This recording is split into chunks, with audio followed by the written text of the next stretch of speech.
Welcome to the Banker Lamp. Please enjoy the video. In this video, I will show how to make macaroni salad Guyanese style. First, select 1 pound of elbow macaroni. Cook it according to package instructions until it's perfectly al dente, meaning it still has a slight bite. Immediately drain the pasta and rinse it thoroughly with cold water to stop the cooking process. This step is crucial for preventing sticky pasta. Make sure the macaroni is completely cooled before moving on to the next steps. Next, let's prepare our fresh vegetables and the creamy dressing. You'll need to finely dice 1 medium onion, 1 crisp bell pepper, and 2 stalks of celery. For the dressing, combine 1 cup of good quality mayonnaise, 2 tablespoons of yellow mustard, and 1 tablespoon of sugar in a large bowl.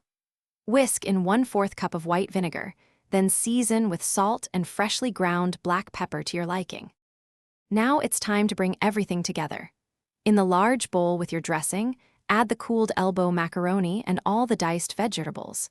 Gently fold these ingredients together. Incorporate 2 hard-boiled eggs, chopped into small pieces, and 1/2 cup of sweet pickle relish. Continue mixing until everything is well combined and every piece of macaroni is beautifully coated with the rich, creamy dressing. The final, crucial step is chilling.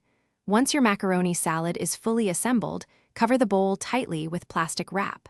Place it in the refrigerator for a minimum of 2 hours, or ideally, overnight. This chilling time is essential as it allows all the wonderful flavors to meld together and the salad to firm up to the perfect consistency. Serve it cold and enjoy this authentic Guyanese treat. Thanks for watching. If this was helpful, leave a like and consider subscribing. See you next time.